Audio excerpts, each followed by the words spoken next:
रामदेववाडी येथे 20 दिवसापूर्वी झालेल्या अपघाताच्या संदर्भामध्ये नीटपणे चौकशी व्हावी आणि यामध्ये जे अधिक आरोपी आहेत ते निष्पन्न करावे. यामधल्या ज्या त्रुटी आहेत त्या त्रुटीच्या संदर्भामध्ये ज्यांनी ज्यांनी या संदर्भामध्ये हलगर्जीपणा केला त्यांच्यावर कारवाई करावी, अशा विविध मागण्यांचं निवेदन घेऊन मी आज SP साहेबांची भेट घेतली. ऍक्सिडेंट झाल्यानंतर त्याच्यामध्ये 4 जीव गेले, 3 लोक तर जागच्या जागी चिरडले गेले. त्याच्यामध्ये 2 लहान लहान मुलांचा समावेश होता, एक महिला होती जी त्या ठिकाणी आशा स्वयंसेविका होती. अशा स्थितीमध्ये या घटनेची चौकशी करण्यासाठी पोलिसांनी 17 दिवस लावले. 17 दिवस पोलिसांनी कुठल्याही प्रकारची कारवाई यामध्ये केली नाही. त्यानंतरच्या कालखंडामध्ये मी स्वतः DG रश्मी शुक्ला मॅडम, आदरणीय देवेंद्रजी फडणवीस, आदरणीय चीफ सेक्रेटरी नितीन करीर, आदरणीय SP साहेब, सुजाता सौनिक गृह सचिव इतक्यांशी मी बोलण्याचा प्रयत्न केला, बोललो. अरे त्यांच्या कानावर गंभीर विषय घालून एक पत्र त्यांना 20 तारखेला मी दिलं आणि त्यामध्ये जर 8 दिवसाच्या त्या सर्वांवर कारवाई करून अटक केली नाही तर आम्ही बंजारा समाजासहित सर्व या ठिकाणी आंदोलन करू आणि उपोषण करू, अशा स्वरूपाचं एक पत्र त्यांना दिलं. त्यानंतर कारवाईला सुरुवात झाली आणि या कारवाईमध्ये फार काही प्रोग्रेस आहे असं मला म्हणता येणार नाही. यामध्ये जे आरोपी आहेत त्या आरोपींना हॉस्पिटलमधून ॲडमिट केलं असं दाखवलं गेलं. वास्तविक हे आरोपी काही इतके हॉस्पिटलाइज होण्यासारखे 17 दिवस हॉस्पिटलमध्ये राहण्यासारखे नव्हते. दुसरा आरोपी जो पकडला गेला किंवा ज्याचं नाव आहे हे तर त्यांना कुठलाही मार लागलेला नव्हता, तरी कुणालाही अटक त्या संदर्भामध्ये करण्यात आलेली नाही. एकंदरीत पाहिलं तर हे पोलीस राजकीय दबावाखाली हे प्रकरण दडपत आहे की काय, अशी स्थिती आहे. जो अभिषेक कौल म्हणून आहे, हा कौल जळगाव जिल्ह्यातल्या एका मंत्र्याचा PA म्हणून घेतला जातो. किंबहुना त्या मंत्र्यांचे जे रस्त्यांचे वगैरे काम आहे तोच करतो, हे सर्वांना ज्ञात आहे.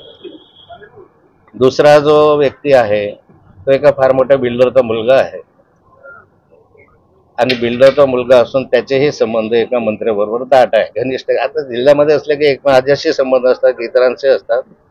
मी एवढ्यासाठी सांगतो की हे संजय पवार राष्ट्रवादी काँग्रेसचा जिल्हाध्यक्ष अजित पवार गटाचा आणि त्याचा एक मुलगा त्याच्यामध्ये अडकलेला आहे. म्हणजे हे सगळे वरिष्ठ इतके उच्चस्तरीय राजकारणी आहेत की या राजकारण्यांच्या दबावामुळे पोलिसांनी 17 दिवस या ठिकाणी कारवाई केली नाही.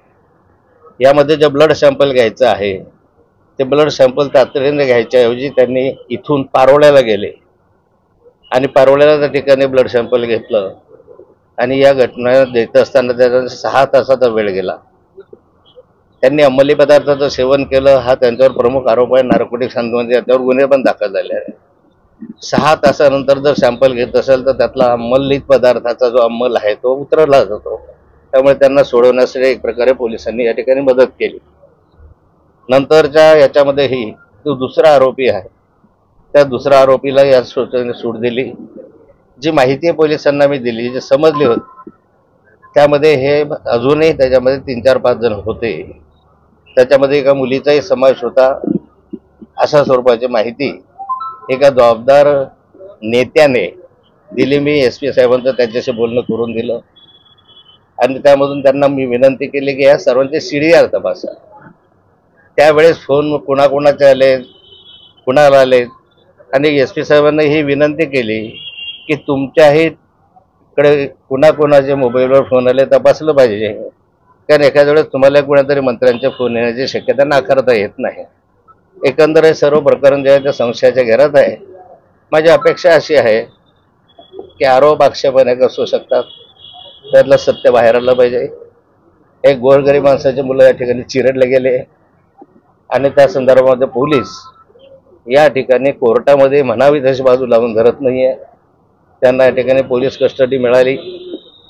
दुर्दैवाने पुण्याच्या घटनेमध्ये जे प्रकरण म्हणजे पुण्याच्या घटनेची जेवढी गंभीरतेनं नोंद सरकार घेत आहे त्याच्याही पेक्षा मोठी ही घटना आहे. लहान लहान मुलांना चिरडल्याची आहे, पण सरकारने या ठिकाणी अजूनपर्यंत हे गंभीरतेने घेतलेलं नाही. सरकारने या प्रकरणाकडे गंभीरतेने लक्ष द्यावं. या प्रकरणामध्ये ज्या अधिकाऱ्यांनी हलगर्जी केली त्या हलगर्जी केलेल्या अधिकाऱ्यांची चौकशी करावी आणि त्यांच्या विरुद्ध कारवाई करावी अशी आमची मागणी आहे. प्लास्टिक किंवा गांजाचा अहवाल आलेला नाही अजून.